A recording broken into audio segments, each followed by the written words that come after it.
আর্থিক সুবিধা ঘোষণা করার অভিযোগকে কেন্দ্র করে বিতর্কের মধ্যেই যুক্তরাজ্যের ডানপন্থী দল রিফর্ম ইউকে এর নেতা নাইজেল ফারাজ ক্ল্যাকটনের এমপি পদ থেকে পদত্যাগের ঘোষণা দিয়েছেন। একই সঙ্গে তিনি জানিয়েছেন, পদত্যাগের ফলে অনুষ্ঠিত হতে যাওয়া উপনির্বাচনের তিনি আবারও প্রার্থী হবেন। তার এই সিদ্ধান্ত যুক্তরাজ্যের রাজনীতিতে নতুন করে তীব্র বিতর্কের জন্ম দিয়েছে।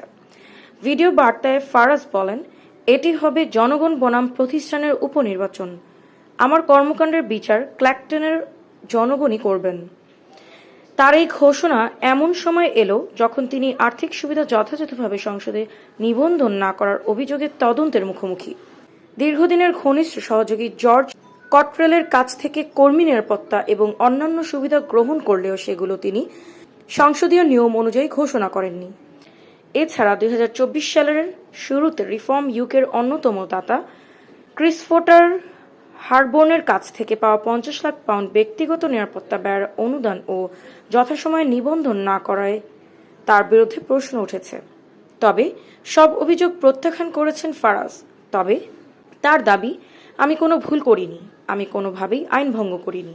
একই সঙ্গে তিনি অভিযোগ করেন, গণমাধ্যম তার পরিবারকে অযথা হয়রানি করছে। যদিও এমপি পদ থেকে পদত্যাগ করে পুনর্নির্বাচনের মুখোমুখি হওয়ার সিদ্ধান্ত নিয়েছেন তিনি, তবুও এতে তার বিরুদ্ধে চলমান সংসদীয় তদন্ত বন্ধ হবে না। পার্লামেন্ট স্ট্যান্ডার্ডস কমিশনের তদন্ত চলতেই থাকবে।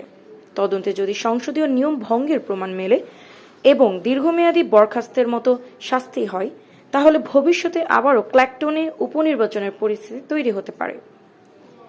বিবিসির রাজনৈতিক সম্পাদক হেনরি জেফম্যান এই সিদ্ধান্তকে সাহসী রাজনৈতিক কৌশল হিসেবে উল্লেখ করেছেন।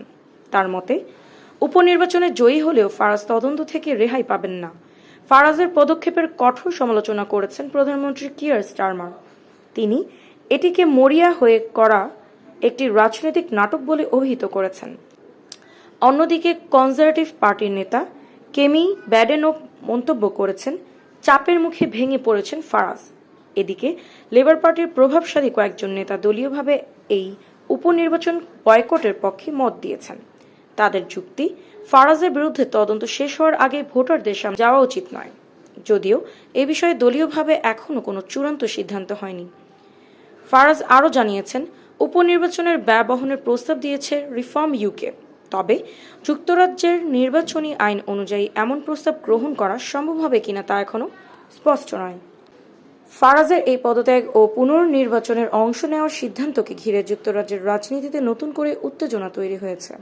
এখন নজর থাকবে ক্ল্যাকটনের উপনির্বাচনের ফল এবং তার বিরুদ্ধে চলমান সংসদীয় তদন্তের অগ্রগতির দিকে। স্নিগ্ধা, বাংলাপেজ 24।